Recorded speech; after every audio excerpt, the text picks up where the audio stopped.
kepadanya. Tuhan berkatilah cinta kita berdua. Analisis, laporan, fakta, dan agenda. Alfa 102, kupasan topik isu semasa, pelbagai bidang menjana minda masyarakat. Saya nak mulakan perniagaan saya, jumpa mereka, ada yang tak percaya, tolak saya punya sebut harga. Boleh ke saya buat? Saya ni OKU. Isnin hingga Khamis, 10.30 pagi. Wakaf unit saham ASNB ni untuk membolehkan pemegang-pemegang saham ASNB mewakafkan saham mereka. Dana wakaf ASNB ni akan dilaburkan, membiak-biak, menghasilkan pulangan, dan pulangan itulah yang akan diwakafkan untuk memberi manfaat kepada masyarakat. Serentak siaran langsung di Facebook Nasional FM sentiasa di hati. Terkunci dalam sengsara, kes-kes keganasan, tak kiralah lelaki ataupun wanita yang menjadi bangsa, mereka ni tak dapat lari atau tidak dapat membebaskan diri mereka dari terus menjadi bangsa. Dan mereka ni sebenarnya seolah-olah macam pasrah, diperlakukan dengan kejam dan ganas untuk satu tempoh yang lama sehingga terdapat adanya kes-kes yang melibatkan kematian dan sebagainya. Analisis, laporan, fakta dan agenda. Alfa 102. Alfa 102 di Nasional FM sentiasa di hati, dan seperti yang telah pun dimaklumkan kepada anda, setiap hari Isnin hingga hari Khamis kita bersiaran menerusi slot Alfa 102, analisis, laporan, fakta dan agenda. Dan hari ini Alfa 102 diterbitkan oleh rakan setugas Lela Zain, dan anda juga boleh ikuti kami menerusi Facebook kami Nasional FM sentiasa di hati. Dan hari ini saya tidak keseorangan. Kalau kebiasaannya kita melalui talian, tapi hari ini kita dah pun menerima tetamu di konti, dan bersama-sama dengan saya akan berkongsi ataupun bercerita berkenaan dengan topik kita hari ini. Kita ada Profesor Madya Dr. Nur Adli Rizwan Shah Muhammad Dali, pensyarah ekonomi, analisis, Fakulti Ekonomi dan Muamalat Universiti Sains Islam Malaysia USIM. Assalamualaikum Doktor. Waalaikumsalam. Apa khabar DJ Nurul? Khabar baik, alhamdulillah ya Doktor ya. Selamat datang ke konti Nasional FM ya. Ya, terima kasih jemput. Dan hari ini kita dapat bersiaran di konti. Kalau sebelum ini di talian, alhamdulillah dapat kembali orang kata memeriahkan konti Nasional FM mengikut SOP ataupun norma baru yang telah pun ditetapkan ya Doktor ya. Okey, dan hari ini kita nak berkongsi berkenaan dengan prihatin penjana dan permai mempercepat fasa pemulihan ekonomi negara, dan itu yang akan kita kongsikan bersama-sama dengan para pendengar kita untuk hari ini. Dan seperti mana yang kita sedia maklum juga, ramai juga di kalangan kita yang sudah pun menerima bantuan prihatin, dan ramai daripada kita yang mampu untuk bangkit semula apabila kerajaan memperkenalkan Pelan Jana Semula Ekonomi Negara. Dan pada awal tahun 2021 hari itu kita juga turut mendapat bajet tambahan 2021 menerusi permai ya, yang telah pun diumumkan oleh Perdana Menteri, di mana sebanyak 15 bilion ya telah pun diperuntukkan.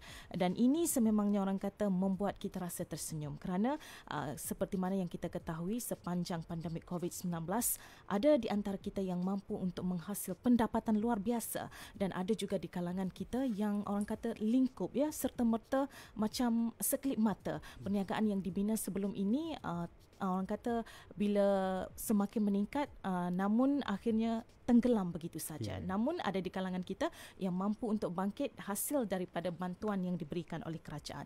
Dan sebagai permulaan, boleh doktor kongsikan kesan pandemik COVID-19 ini terhadap ekonomi dunia terlebih dahulu. Silakan. Okey, kalau pendahuluan yang DJ Nurul cerita tadi dah merangkumi semua dah rasanya. Okey, kalau kita lihat konteks pandemik COVID-19 ni, kita bermula masa tahun lepas lah 2021. Sebenarnya pada 2020 iaitu Disember tu dah mula. Okay, dan kita lihat pada bulan Mac kita mengalami satu kejatuhan yang sangat luar biasa lah. Bukan biasa-biasa, tapi sebenarnya ini telah dijangkakan. Kenapa kita kata dijangkakan? Ialah berdasarkan kitaran ekonomi. Okay, kitaran ekonomi kalau kita lihat pada tahun, contoh ya, pada tahun 1998 kita mengalami masalah krisis kewangan. tahun 2008 kita juga mengalami satu lagi krisis, dan 2018 dan juga sekarang hingga 2020 itu kita mengalami satu krisis. Ini adalah satu pusingan ekonomi, dia panggil kitaran ekonomi. Okey, jadi ekonomi akan mengalami sedikit pembetulan. Pembetulan pada waktu itu, dan pembetulan pada tahun 2020 itu adalah disebabkan oleh pandemik COVID-19. Okey, jadi kalau kita lihat dalam ekonomi dunia, bukan hanya Malaysia saja yang terkesan, tetapi ianya melibatkan keseluruhan satu dunia terjejas disebabkan oleh dampaknya daripada kesan COVID-19 ini. Dan kita lihat ekonomi Amerika Syarikat, ekonomi negara-negara maju, United Kingdom dan sebagainya, dan juga negara-negara seperti kita, negara-negara yang membangun dan juga negara yang sedang membangun, semuanya mengalami masalah COVID-19 sebab kita ada bukan hanya disebabkan oleh, biasanya kalau kita lihat berkrisis-krisis ni adalah berdasarkan kepada sama ada krisis kewangan ataupun krisis teknologi ke dan sebagainya, tapi pada waktu ini ada disebabkan oleh kedua, iaitu krisis kesihatan dan juga krisis ekonomi, dan dia berganda. Jadi sebab tu dia memberikan kesan yang agak luar biasa kepada sektor ekonomi dan juga sektor kesihatan. Bukan hanya di Malaysia tapi di seluruh negara, seluruh dunia. Orang kata itu yang mengejutkan kita. Bukan saja kita yang terpaksa melalui ini, sebenarnya ia dilalui oleh seluruh dunia. Dan seluruh dunia buat pertama kalinya juga orang kata melalui krisis sebegini, pandemik sebegini. Kita pernah mengalami satu krisis iaitu SARS. SARS di mana ianya hampir serupalah dengan COVID-19, tapi pada waktu tersebut SARS hanya kita dapat bangkit balik selepas dalam 3 bulan. Dan tak dia lama, tak lama. Kan? Dan kita juga orang kata tidak diperkenalkan dengan perintah kawalan pergerakan, tidak sempat kan kalau diikutkan. Esok lusa dah hampir setahun sebenarnya kita melalui perintah kawalan pergerakan PKP. Peringkat ataupun fasa yang pertama, yang memang masa tu kita lalui, kita rasa macam apa ni, macam gitu kan doktor, macam terperanjat kan, kita terperanjat sebab kita tidak boleh keluar rumah doktor. Tak pernah selama ini kita tidak dibenarkan untuk keluar dari rumah, dan kita tidak boleh menegur orang, ibarat gitulah, tidak boleh bersalaman. Jadi kita rasa itu perkara luar biasa, perkara biasa yang kita buat menjadi perkara luar biasa. Jadi dipanggil sekarang ni ialah apa yang kita buat sekarang ni adalah satu norma baru. Betul. Kita buat benda dulu, kita bersalaman. Sekarang ni kita cukup dengan secara isyarat dan sebagainya, orang kata letakkan tangan di dada. Dan sekarang ini kalau kita nak berpelukan pun tidak boleh lagi, dan kita tidak boleh dekat-dekat. Terutamanya kalau orang perempuan kan, kalau berjumpa tu kan nak kena cium sikit, cium sana kan, macam tu kan. Sekarang ni tak boleh lah kan. Tak boleh. Boleh mungkin dengan ahli keluarga yang terdekat kan. Okey, dan itu sebagai orang kata kesan terhadap ekonomi dunia, dan kita juga melihat satu demi satu kesannya terhadap ekonomi di negara kita, dan bagaimana doktor melihat perihal ini, dan bagaimana sebenarnya bantuan yang diberikan oleh kerajaan seperti mana yang telah pun kita sebutkan tadi berkenaan dengan bantuan prihatin, bencana dan juga permai ini dalam teori ekonomi juga. Boleh doktor terangkan terlebih dahulu dengan menggunakan analogi mudah supaya difahami oleh kami rakyat marhai ini, supaya bagaimana sebenarnya prihatin, bencana dan juga permai ini boleh mempercepatkan fasa pemulihan ekonomi negara akibat daripada pandemik COVID-19 ini. Sebabnya sebelum ini juga ada kata-kata ataupun ura-ura yang mengatakan bahawa kerajaan asyik memberi. Macam mana tu? Adakah kerajaan ada duit? Sampai orang ada yang berkata demikian kan. Jadi kita sedia maklum. Dia risau lebih daripada Menteri Kewangan kita ataupun Perdana Menteri. Sedangkan kita tahu apa yang dilaksanakan oleh kerajaan ini adalah untuk mempercepatkan proses ekonomi negara kita. Boleh doktor terangkan secara analogi mudahnya? Dia macam inilah. Secara mudahnya untuk bagi senang orang faham. Kita masa time ekonomi merudum tu, kerajaan ni sebenarnya kalau kita lihat dalam konteks ekonomi, dia ada tugas dia adalah untuk pertumbuhan ekonomi. Maksudnya taraf kehidupan kita bertambah baik, ekonomi kita bertambah baik dan sebagainya. Itulah tugas satu kerajaan. Dia boleh buat tu, melakukannya daripada dua mekanisme. Yang pertamanya ialah daripada dasar fiskal. Dasar fiskal ni ialah kita keluar, maksudnya kerajaan mengeluarkan polisi-polisi berkenaan tentang polisi yang boleh meningkatkan ekonomi negara. Yang keduanya adalah dengan berdasarkan polisi juga, tapi polisi monetary, iaitu polisi yang berdasarkan kewangan. Contohnya meningkatkan OPR, menurunkan OPR, tapi dilakukan menerusi bank negara. Okey, jadi ada dua mekanisme macam mana kita nak memastikan rakyat dapat menikmati pertumbuhan ekonomi. Jadi pada waktu 2020 dan 2020 sekarang ni kita dilanda oleh masalah ekonomi. Disebabkan oleh satu faktor COVID-19 yang kita tak nampak pun. Kita berperang dengan benda yang kita tak nampak. Kita pun macam terkejut dan adakah ini adalah benda betul ke, kan, adakah betul, tapi memang betul lah kan. Sebab rata-rata orang yang terkena memang cakap COVID is real. COVID itu betul. Dan apabila telah berlaku tu, kita lihat kita punya PKP tak boleh keluar, ekonomi tak boleh dijalankan pada waktu tersebut kecuali yang dibenarkan sahaja. Jadi sudah tentu ianya akan membantutkan ekonomi pada waktu tersebut. Jadi pada waktu tersebut kita macam main bola kalau biasa kalau main netball. Kita main netball, kita dah macam kita dah main full time. Kita nak main full time, so kita dah letih, betul tak? Kita dah letih. Dan kita mungkin seri pada waktu tersebut. Perlawanan masa tu mungkin satu sama, tapi kita nak tentukan siapa juara. Contoh lepas tu kita kena main maksudnya lagi satu game iaitu mungkin extra time tu lah, masa tambahan tu. Jadi pada waktu tersebut kita dah letih. Kita dah letih dan kita perlukan booster, kita perlukan rangsangan. Kita kadang-kadang coach so kita minum air isotonik kan, supaya kita dapat lagi energi dan sebagainya. Kan, so pada waktu tersebut macam ekonomi tu masa tu kita dah tengok dia meningkat daripada tahun 10 tahun dia meningkat. Lepas tu dia mungkin dah letih waktu tu. Betul. Jadi dia jatuh. Dia merudum sikit. Disebabkan oleh faktor-faktor dia mungkin COVID ke, mungkin krisis kewangan dan sebagainya. So dia jatuh. So masa time ni lah kerajaan akan bagi booster.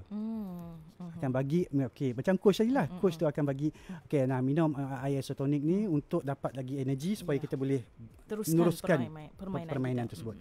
Jadi sama juga dalam konteks ni, kerajaan akan memberikan booster rangsangan tu dari macam dari package lah. Kalau dulu time SARS pun dia ada bagi package rangsangan. So dalam COVID pun ada package rangsangan, ada prihatin, ada penjana yang jangka pendeknya dan juga permai kan. Jadi dia macam satu rangsangan lah. Maksudnya kita minum isotonik tu supaya kita dapat meneruskan ni. So dalam konteks ni bila ada rangsangan tu kita akan lihat pada waktu contohnya mula-mula diberikan prihatin tu pada bulan Mac. Kita lihat kalau saya gunakan indikator dia ialah barometer dia. Barometer dia yang saya gunakan adalah Kuala Lumpur Composite Index. Meningkat daripada jatuh, lepas tu meningkat bermula Mac sehingga bulan Oktober dia naik kan, dia naik. Dan kalau kita tengok pun, kalau kita tengok pada KDNK negara kan jatuh pada negatif 17% tu, pada suku tahun yang ketiga dan keempat dia naik balik. Walaupun masih lagi negatif sedikit, tapi telah dapat satu peningkatan sebab adanya booster ni, ada rangsangan-rangsangan ni.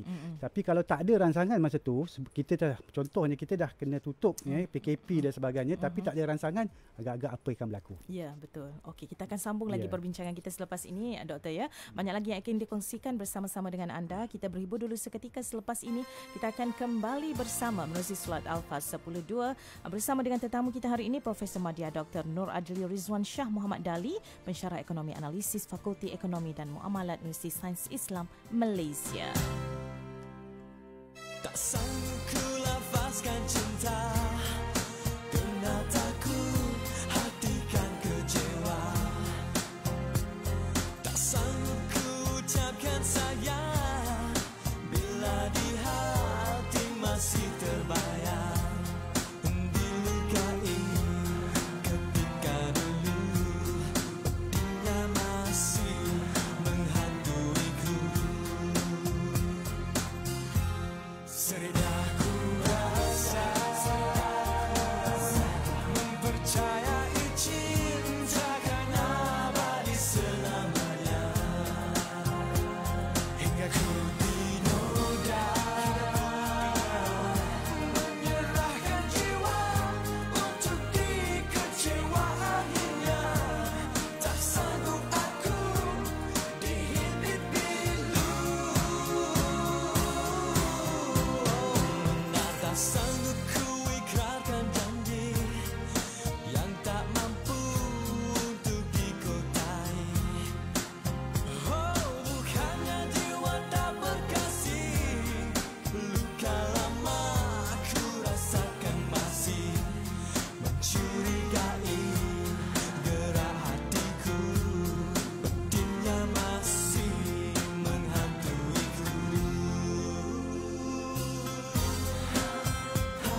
Sebuah lagu daripada kumpulan X Factor menghiburkan anda dengan Tak Sanggup. 10.46 minit pagi ketika ini kita masih lagi bersama menerusi slot Alpha 10.2 yang diterbitkan oleh rakan setugas Lela Zain. Dan untuk anda yang berada di Facebook Nasional FM, terima kasih banyak-banyak. Boleh sapa sikit tak Doktor? Rakan-rakan kita di Facebook sana. Okey, anda boleh ikuti kami menerusi Facebook Live kami ketika ini Nasional FM sentiasa di hati. Dan kita masih lagi berkongsi berkenaan dengan topik kita hari ini, prihatin bencana dan juga permai mempercepat fasa pemulihan ekonomi negara. Dan tadi telah pun doktor terangkan analogi mudah ya untuk kita fahami sebenarnya doktor ya berkenaan dengan prihatin bencana dan juga permai ini. Dan adakah sebenarnya bantuan-bantuan yang diberikan ini seperti mana bantuan prihatin di mana bantuan prihatin rakyat ini, nasional ini telah pun kita nikmati dan sudah pun orang kata dipercepatkan untuk tahun ini dan ramai juga yang sudah merasainya awal tahun yang lalu bantuan prihatin ini. Dan adakah bantuan-bantuan yang diberikan ini sebenarnya mampu untuk merangsang dan merancakkan semula ekonomi, tidak menjejaskan kedudukan keuangan negara kita? Itu yang kita nak tahu. Adakah ia menjejaskan kedudukan keuangan negara kita, Doktor? Ada dua tu. Pertamanya ialah sama ada dia membantu merancakkan ekonomi, dan keduanya menjejaskan kedudukan kewangan kita lah. Okay. Yang pertama sekali ialah kita lihat contohnya pada bulan Mac tahun lepas, hampir setahun lah tu masa kita mula PKP tu kan, itu adalah satu pelaksanaan untuk kita mencegah membenteras COVID-19 daripada dia ni lah. Dan kita lihat sebagai contohnya pada waktu tersebut kita memang terpaksa buat inilah pergerakan dan apa dan sebagainya kan, dan ianya kita nampak memberikan kesan kepada ekonomi. Dan ekonomi kita merudum pada waktu tersebut. Dan selepas diberikan rangsangan tadi tu oleh bencana kan, kita lihat sebagai contohnya kita punya GDP telah meningkat, dan juga kita punya Kuala Lumpur Composite Index pun telah meningkat. Pada waktu tersebut ada yang ramai yang buat duit pada dengan saham sebagai contohnya.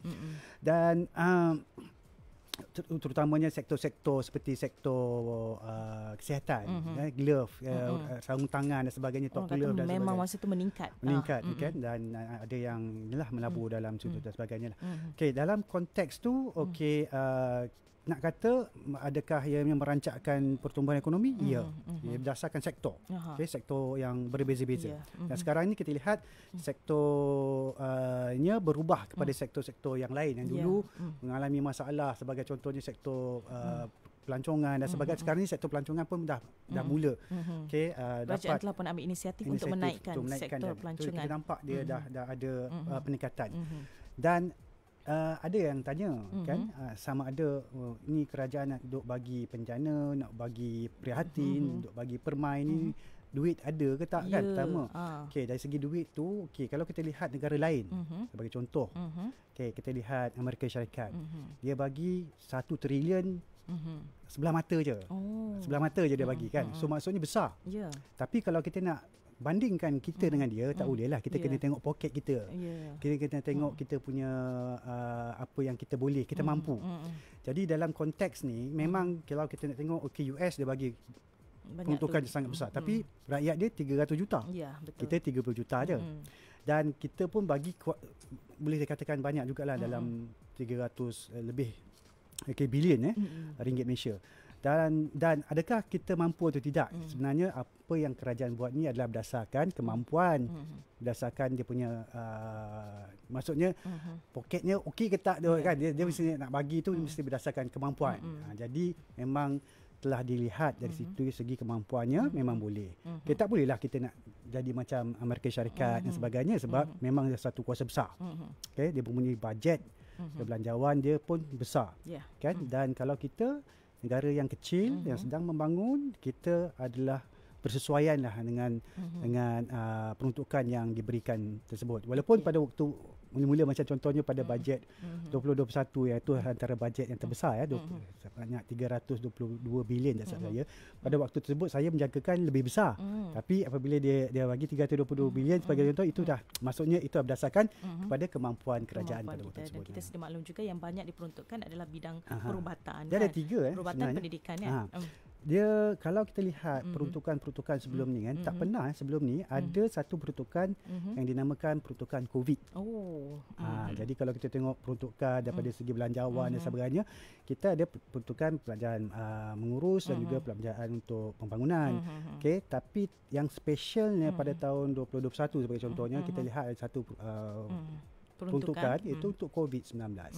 Dan juga kalau kita lihat banyak daripada segi package ransangan prihatin, bencana dan juga permai ni dia ada 3 tunggak utama lah. 3 misi utama. Pertama ialah untuk rakyat.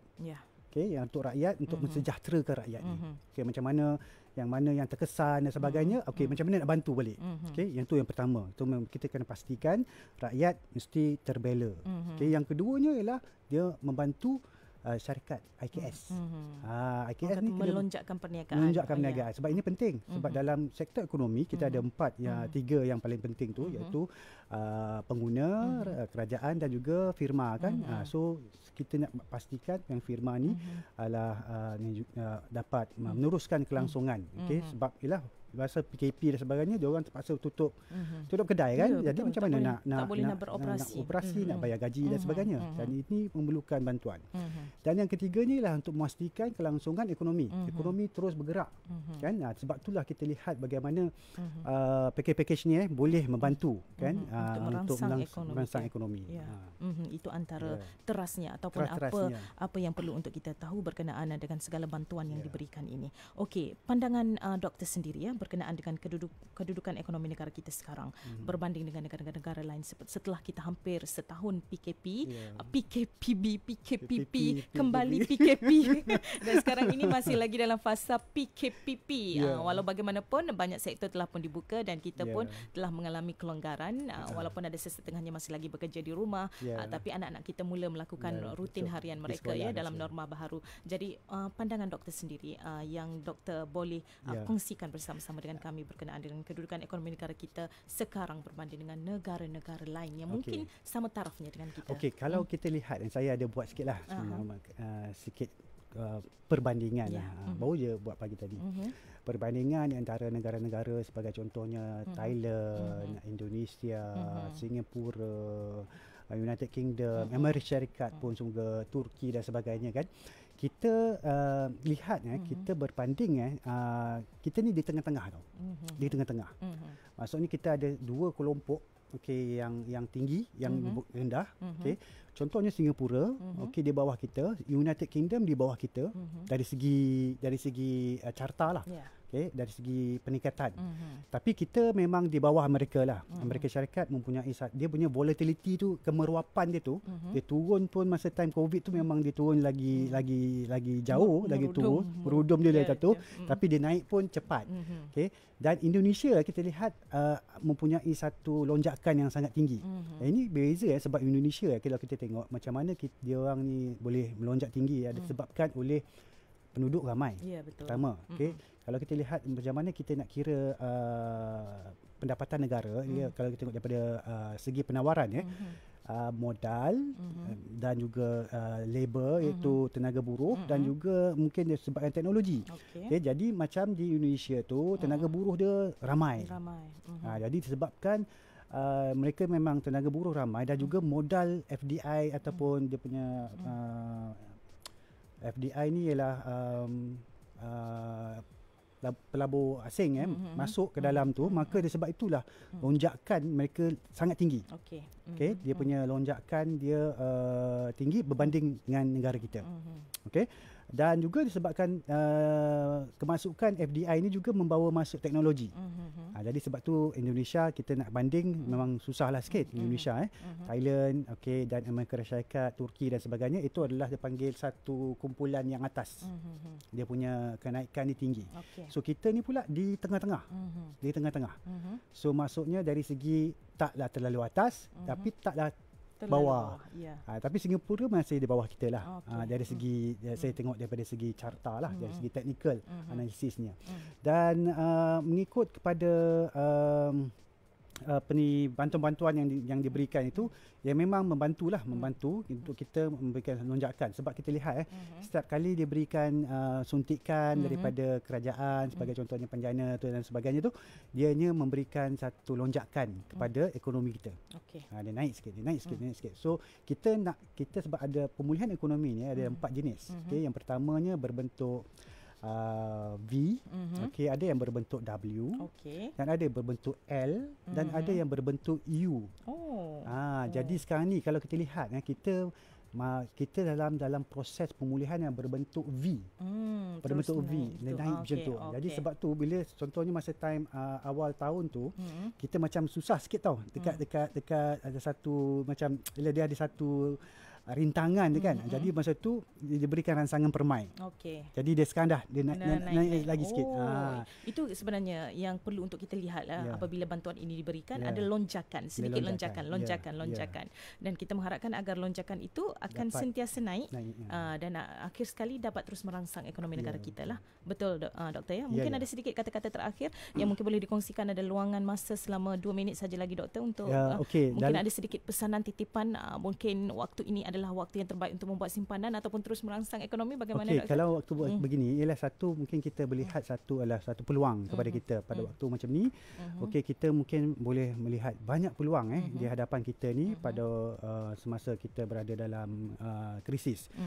Kalau sebagai contohnya kita sebagai pelabur ke, sebagai peniaga ke, ini adalah peluang-peluang yang mungkin kita boleh capai. Sebagai contohnya bila COVID-19 ni, digital, teknologi disruption dalam segi ekonomi digital dan sebagainya ialah satu peluang. Kalau untuk pelabur pula pada waktu ini adalah masa yang terbaik mungkin untuk melabur di dalam pasaran equity ataupun pasaran yang boleh meningkatkan kita punya pendapatan pasif dan sebagainya.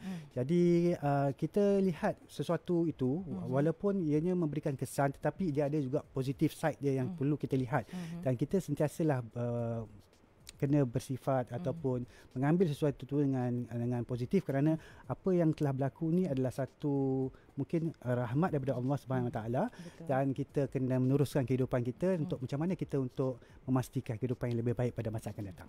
Itu yang kita harapkan ya. Kita harapkan agar kehidupan lebih baik pada masa hadapan, dan waktu ini seperti mana kata doktor tadi, ada peluang kita perlu untuk pergunakan sebaik mungkin ya. Kerana waktu ini kalau ada sesetengah daripada kita yang memang mampu untuk membina lebih baik lagi. Mungkin dia satu masa untuk kita macam ambil masa untuk pause sekejap, untuk berhenti sekejap, fikir apakah yang telah berlalu dan apa yang akan pada masa hadapan. So mana yang terkesan tu mungkin waktu ini adalah waktu kita untuk berfikir. Sebelum ni kita mungkin sibuk bekerja je kan. Waktu untuk kita berfikir dengan lebih baik ya. Okey, baik. Terima kasih banyak-banyak doktor atas perkongsian yang cukup istimewa sekali hari ini, dan insya-Allah ada ruang, ada peluang kita boleh bersua lagi nanti doktor ya. Terima kasih banyak-banyak. Assalamualaikum. Waalaikumsalam warahmatullahi. Okey, itu dia bersama dengan Profesor Madya Dr. Nur Adli Rizwan Shah Muhammad Dali, pensyarah ekonomi analisis Fakulti Ekonomi dan Muamalat USIM. Dan kita ikuti Dunia 11 pagi seketika nanti. Teruskan kesetiaan anda bersama-sama dengan kami Nasional FM, sentiasa di hati. Dan Alpha 12 berakhir di sini, diterbitkan oleh rakan setugas Lela Zain. Seketika nanti kita akan ke Wisma Berita dan selepas itu kembali bersama.